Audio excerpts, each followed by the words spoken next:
Tem uma coisa que impede a viagem no tempo. Viagem para o passado. Tá. Que se chama segunda lei da termodinâmica. A segunda lei da termodinâmica, puta, mas você tá falando de tempo e vem falar de segunda lei da termodinâmica, a entropia. A questão da entropia, do aumento da entropia, do princípio do aumento da entropia. Como eu falei para você, se você pega esse copo e joga no chão, o que vai acontecer com ele? Quebra. Ele vai quebrar. Você tem como desquebrar isso? Não. Não, porque isso é um processo irreversível, ou seja, é a ordem natural Dá pra fazer de processos físicos, dos processos Dá pra fazer outro copo. Dá pra fazer outro copo, mas não desquebrar esse. Você pular numa piscina, você consegue despular da piscina, você consegue rebobinar? Não. Você não consegue rebobinar. Então a entropia, ela põe ovo, tem vários exemplos legais. A entropia, ela põe um sentido de ocorrência para os processos físicos, certo? E qual é esse sentido desses processos físicos? A maioria, como eu falei, são ditos como irreversíveis, que você joga o ovo no chão, você não tem como desquebrar, é um processo irreversível. É o aumento da entropia. Eu não gosto muito dessa forma de conceituar isso, só que eu acho que é mais fácil, que está relacionado à questão da desorganização. Tipo, você vai sempre, à medida que esses processos físicos acontecem, você vai sempre desorganizar mais o sistema. Mas, em algum ponto, físico. O universo foi se organizando em planetas, em sistemas solares e tudo mais. Em algum Ele era ponto, desordenado e ficou ordenado. Não? ele era desordenado. Olha só, isso aí é complicado isso aí, cara. Mas enfim, vamos lá. Essa frase é complicado essa mesmo. frase é do... Não, mas eu gosto de plagiar o Serjão. Tá. Sim, só que tem uma coisa, é o seguinte, quando a gente fala o princípio do aumento da entropia do universo me dita a direção de ocorrência dos processos físicos no universo, então o aumento da entropia do universo. Localmente, e aí tem uma outra coisa, localmente a entropia pode diminuir. Entendi. Localmente. Só que quando eu tô falando de universo, isso nunca vai acontecer. Você quer que eu te cite um exemplo lindo, maravilhoso de diminuição da entropia de um sistema? Uma lagarta se transformando numa borboleta. Parece que aumentou a ordem. Sim. Foi para uma coisa mais bonita, mais legal. Quando a gente pensa em ordem, na verdade tem outras coisas que tá relacionada à troca de calor com o meio e tudo mais, mas eu não vou entrar nesses detalhes aqui. Mas isso a gente consegue mostrar nas contas que há uma diminuição da entropia daquele sistema físico. Só que é uma coisa local. Quando eu falo de universo, isso aparentemente não acontece. Que a galera não entende, entendeu? Quando a gente fala de universo, a gente tá falando da grande escala. Exatamente. Então, é a mesma coisa, o universo se expande. Como que Andrômeda está se aproximando da Via Láctea? O universo se expande, mas Andrômeda e Via Láctea é uma coisa muito pequena. Então, toda vez que a gente fala que aumenta a desordem, né, e tudo, a gente tá falando do universo em grande escala. Aí você vê aqui, pequenininho aqui, na nossa escala aqui, as coisas podem, né? Eu posso pegar isso aqui e organizar em cores aqui, pronto, tá mais organizado. Se você for perceber, tipo, do ponto de vista do universo, o que é o Sol? O que é nosso planeta? É uma escala ínfima, absolutamente ínfima. Então, enfim, só pra... Aí, dado um cara fazendo um copo é ínfimo perto da desordem que tá acontecendo ao redor dele. Agora, enfim, esse princípio básico da física, e eu diria que o princípio mais fundamental da física, impede e deixa claro e notório que seria impossível viagens no tempo. E aí, uma coisa que a gente já pode... Viagens no tempo não, viagens para o passado. Agora, como eu falei, a relatividade geral, né, de Einstein, você consegue encontrar soluções que possibilitam isso? Consegue. Teoricamente, você acha. Teoricamente, não existe, nem para a mecânica newtoniana, não existe impedimento para o retorno do tempo. Não existe qualquer impedimento. Quem traz o impedimento é a segunda lei da termodinâmica. Entendeu? Entendi. Espero que as pessoas estejam entendendo aí. Mas, enfim, além disso, nós temos uma coisa muito legal. Tem bastante coisa para falar ainda, né, Sérgio? Mas como vocês falaram também, nada impede que essa lei seja quebrada e apareça uma lei que seja melhor que essa, ou não? Olha, essa é uma coisa tão fundamental que hoje, como físico que sou, eu acho improvável. Eu acho improvável. Mas... E se eu enfim. complicar mais um pouco? Porque isso tá ligado àquela coisa também, né? Uma coisa muito louca. Enfim, eu vou falar só rapidamente. Aqueles motocontínuos, sabe? Geração de energia que é impossível, infinito. Então, se você quebra essa lei, você tá dizendo que você é capaz de produzir motores motocontínuos. Um motor que ele se realimenta e nunca para de funcionar. Exatamente. As coisas estão relacionadas. Sem coisa externa. Não tem perda nenhuma, né?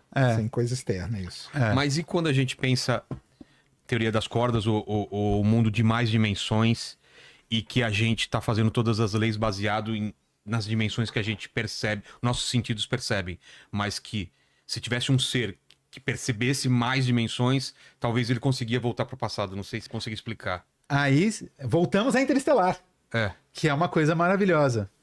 O que acontece com o Cooper quando ele acessa o buraco negro? Então, existe uma civilização que é pentadimensional. Que é aquele exemplo do Platolândia lá, que é existe um ser que é bidimensional, que ele tá numa folha de papel, ele só entende a altura e largura, e ele vê uma esfera tridimensional atravessar essa folha de papel. Ele não vê uma esfera, ele vê um círculo aumentando, diminuindo e sumindo. Exatamente. Mas ele não consegue entender que é uma esfera. Entendeu? Exatamente. É como um objeto aparecer aqui, aparecer lá. É igual o lance quadridimensional que você falou no começo. A gente aqui é tridimensional. Se tiver um negócio uma outra dimensão, nós não vamos perceber. Porque nós somos tridimensionais. Ou vai aparecer alguma coisa fantasmagórica. Uma mancha. O Carl Sagan, ele faz uma exemplificação muito legal lá nos programas dele lá. Sobre isso? Sobre isso. Então, justamente, você tem aqui... Imagina seres bidimensionais aqui sobre essa mesa. Tá. E aí eu sou um ser tridimensional, vou lá, arranco esse ser. Tiro desse papel, dessa mesa. Para um outro ser bidimensional aqui, ele simplesmente desapareceu. Ele simplesmente desapareceu. Só que ele teve acesso... Ele não tá conseguindo ver. Ele teve acesso a todo esse universo bidimensional que ele não tinha. Cara. Que é exatamente o que acontece com o Cooper dentro do buraco negro. No buraco negro. Para ele, tempo, espaço e não sei o que. Ele tem acesso a tudo. Ele tem acesso a tudo. Ele foi retirado do tridimensional, acessou esse bulk pentadimensional e teve acesso a tudo. Como chama o teu nome, né? O Tesseract? O Tesseract, exatamente. O que é isso? O Tesseract, na verdade, ele é a concepção de um cubo quadridimensional. A gente chama de Tesserato em português, se não me engano, mas... Coloca uma imagem de como seria isso. É meio estranho pro pessoal ver, mas... Mas, enfim, ele é retirado, então ele tem acesso a todo o intervalo de tempo, todo e qualquer intervalo de tempo dentro do quarto da filha dele. Que aí, enfim, aí isso tem... Não tem explicação, viagem. Coisas... enfim, é um filme. É um roteiro, É um roteiro, enfim, e liberdade poética, né? Então ele tem acesso. Só que aí tem uma coisa que eles tomaram muito cuidado, que é... Primeiro, princípio de autoconsistência, eu já vou dizer o que é. E segundo, eles tomaram outro cuidado. Não há troca de informações do ponto de vista da luz. Ele não consegue, trocar informação, ele não consegue falar com a filha, ele não consegue fazer com que a filha veja ele. Ele troca informação do ponto de vista gravitacional. Que é Tanto que ele tenta, né? Ele fica lá gritando, não vai. Mas ele mexe com a poeira. Mas ele mexe com a poeira gravitacionalmente. Gravitação ele consegue. Porque a gravidade é a única força que, a princípio, de acordo com a teoria de cordas, as teorias de Branas, é a única força que extrapola o quadridimensional contando o tempo, né? Sei. O espaço quadridimensional. Ela extrapola... É aquele embaixo que você colocou? Não, isso esse é o Tesseract do filme. Esse é do filme. E aquela outra forma que você colocou? Aquela é a forma geométrica padrão. Coloca aí pra ver se é isso. Eu tinha visto diferente. Que doideira, né? É muito louco. É isso daí? É isso aí. Isso é como se você estivesse vendo uma sombra, tá? Isso é como se você estivesse vendo uma sombra. Como assim? É como, pega um... Tem um cubo aí? Cubo? Tem. Pega qualquer coisa aí, qualquer coisa. Cubo, olha. É que não vai dar pra ver a sombra aqui. Não, aqui em cima tem uma câmera, ó. Tem uma câmera. Então aqui, ó. O O que você vê aqui? Então tem aqui a câmera, tem esse cubo, pra gente aqui que é tridimensional, a gente vê um cubo. E a Só que sombra é bidimensional. A sombra dela é bidimensional. Então, como é que os seres bidimensionais aqui, eles vão perceber aqui essa sombra aqui bidimensional, então é uma projeção. Certo. É uma projeção bidimensional desse cubo. Aquilo ali é uma projeção tridimensional de um cubo quadridimensional. De um cubo quadridimensional. Que a gente não consegue representar. Não consegue representar. Kido! Ai! Ai, meu cérebro! O meu cérebro também dói. Ai. Só que, como eu já estudo isso há um tempo, então eu já acostumei com a dor. É tipo, tem que aceitar só. Aceita que dói menos. Meu orientador de doutorado, ele dizia o seguinte, eu estudava pra caramba, né? Um dia ali estudando, e eu falei, professor, eu não consigo entender isso aqui. Ele falou, cara, seguinte, você não precisa entender, não. Continua lendo. Lê. Quando você chegar na 7ª vez que você tá lendo a mesma coisa, você vai ter a impressão que entendeu e vai embora. E passa, entendeu? Isso aí. Então continua que é assim mesmo. É muito louco. Não, isso é muito E eu louco. gosto de extrapolar, por exemplo, a gente falou de viagem no tempo, tem o paradoxo, o fenômeno do bootstrap, né? Isso é muito da hora. Isso é muito louco, cara. muito louco. Tem coisas que eles não... É aquele exemplo, né? Tipo, o cara viaja numa máquina do tempo passado. Sim. Pra encontrar ele no passado e dar a informação de como constrói uma máquina do tempo. do viagem no tempo. Só que a máquina do tempo não existiria se ele... Cara, onde foi criada a máquina do tempo? Esse é um ponto. Por isso que isso chama paradoxo de bootstrap. Isso foi criado, inventado para mostrar justamente o quê? É impossível viajar no passado. Todo paradoxo, vamos lá. Primeiro a gente tem que colocar uma coisa que é legal dizer para o pessoal. Quando a gente fala em paradoxo, não é um elemento de uma teoria, é um elemento para criticar uma teoria. Então, quando a gente fala, por exemplo, paradoxo de bootstrap, é um elemento que critica a possibilidade. Não é uma teoria. Não, critica a possibilidade de viajar no tempo. Paradoxo do avô. Paradoxo do avô é a mesma coisa. Só que eu volto pro passado e mato meu avô sem querer. Eu existo no futuro ou não? Exato. Não. Por que os caras colocam o avô e não o pai? Podia ser o pai também. Mas tudo bem. Enfim. Porque o avô ainda é mais ainda, né? Porque agora não teria nem seu pai. Exato. Então, por exemplo, o bootstrap, basicamente o cara vai lá, por exemplo, tem um livro. Eu tenho aqui, tô lendo um livro do Guimarães Rosa. Tá. Tô lendo lá o livro. Aí eu invento uma máquina do tempo. Vou voltar pro passado. Eu vou lá e entrego pro Guimarães Rosa o livro. Aí o Guimarães Rosa olha. Porra, gostei disso aqui. Vou publicar. Tá com o meu nome já? Vou publicar. E aí? Quem foi que escreveu o livro?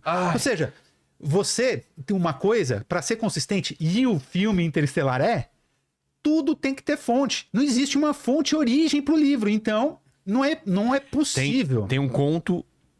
cristãos, não fiquem bravos comigo. É só um conto. É uma viagem mental. Que era o seguinte: um cara estudou toda a vida. Não sei se você já leu esse conto. O cara estudou muito a vida de Jesus Cristo. Muito. Ele sabia tudo, cada detalhe. Constrói uma máquina do tempo e falam: por que você não vai para a época de Cristo? Observar e volta aqui para dizer pra gente: você conhece tudo, você é o cara mais indicado para ver o que é verdade e o que não é. O cara volta no tempo onde ele teria surgido e não tem nenhum indício de Cristo. O que ele faz? Ele faz exatamente tudo o que o Cristo fez. Não, isso. Né? Não. E aí ele é crucificado igual e ele vira o Cristo da Bíblia. Ele vira Cristo. Mas aí, o que é legal nisso? Porque o que acontece? E é o que acontece com o filme Interestelar, tá? E é o que aconteceria com o paradoxo mas só do pra avô. explicar, no Cavalo de Troia, do Benítez, que o Sacani falou, o exército americano constrói uma máquina e eles decidem para qual período iam voltar. E é legal que ele explica uma coisa legal, porque a viagem não é só de tempo, é no espaço também, porque a Terra tá... Sim. Se você só viajar no tempo, você pode ser materializado no meio do nada do universo. Porque você volta para a época de Cristo, mas onde estava a Terra naquela época, entendeu? Então eles fazem esse cálculo também. E eles vão para lá, mas aí eles tem uma coisa de tradução simultânea para aramaico, eles se vestem como o pessoal e só observam, né? Mas é outra... Mas desculpa, o que você ia falar? Nossa, eu esqueci. A gente tá falando do cara que voltou para Jesus Cristo e ele mesmo tomou essa decisão da Bíblia. Você falou que nesse caso é diferente por quê? Nossa, eu esqueci. Não, você falou, ia falar do Interestelar, que o Interestelar leva isso em consideração lá. Sim, a questão do princípio do Cristo que voltou e o cara fez o papel de Cristo. Isso. Que chama o princípio da autoconsistência. Tá. Porque o que acontece? O cara só vai ser possível o cara voltar do passado se for para fazer as coisas acontecerem exatamente da forma como aconteceram. Não mudar. É o que aconteceu em Interestelar. Ele consegue ter acesso ao passado para fazer acontecer exatamente aquilo que aconteceu da forma como aconteceu. E que a explicação era outra, era um fantasma e na verdade era ele. Exatamente. Então, tipo, isso aí que você colocou de Cristo, o cara voltou pro passado para fazer Cristo existir. Então, tipo, ou seja... não mudou nada a história. Não mudou nada a história. Então, como é que você resolve dentro do paradoxo do avô? Se o cara vai lá, tenta matar o avô antes do que do pai ou a mãe dele nascer, ele simplesmente não vai conseguir matar o avô. É possível até que ele morra, mas ele não vai conseguir matar o avô dele. Tem essa teoria. Alguma coisa seguindo o princípio da autoconsistência, né? Agora eu não lembro o nome do cientista, mas é um amigo do Kip Thorne. Mas tem uma coisa que é louca, eu não sei se foi em quadrinho ou em filme que eu vi, que o cara pisava na grama e machucava, porque você não consegue nem alterar a grama, aquilo é pontudo, você não consegue pisar. Você vem do futuro, você pisa, você não vai distorcer aquela grama, não vai amassar a grama é uma coisa pontuda. É doideira. Não, é doideira. E tem o famoso conto do Ray Bradbury que chama O Som do Trovão, que é a origem do efeito borboleta. Sabem desse conto? Não sei. Você sabe esse conto, João? A empresa chama Safari S.A. e eles fazem viagem pro passado para você ter a experiência de matar um dinossauro. O que eles fazem? Vai alguém ao passado, observa e vê algum dinossauro que vai morrer de morte natural, com um raio, uma árvore cai na cabeça, sei lá, ele já ia morrer. Eles voltam no passado segundos antes, aquele animal tá marcado já, e aí os caras atiram pra ter a sensação de estar matando aquilo lá, vem o raio, vem a árvore cair em cima, ele morre, vão lá, retiram a bala, não alteraram nada. E eles têm uma plataforma flutuante, transparente, que eles não pisam em nada. Então eles vão à plataforma, é interessante. E ele fala assim, sigam essas regras do não sei o quê. Você vai matar só o bicho que eu tô falando, ele tá marcado, e de maneira alguma saia da plataforma. O que acontece? O cara fica apavorado, cai pra fora da plataforma, o cara fica puto. O que você fez? Não, eu só pisei aqui. Ele só deu aquela caidinha, pisou e voltou. Beleza. Eles voltam voltam pro futuro. Aquilo lá disparou uma nova linha. E no começo, tava uma eleição entre dois candidatos, tinha ganho um candidato do bem. Um outro era fascista, era um cara que não sei o que, todo mundo tinha medo. Quando ele volta, esse cara ganhou, mudou todas as leis, não sei o que, e o cara fala, o que você fez? Aí ele olha na bota, tem uma borboleta amassada debaixo da bota. Aí a explicação é que não é só uma borboleta que ele matou.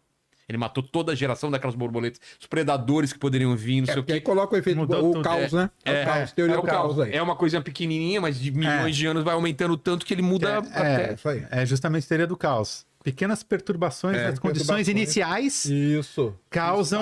Pode se espalhar e gerar da asa aqui causa tempestade no Japão. É doideira. É doideira.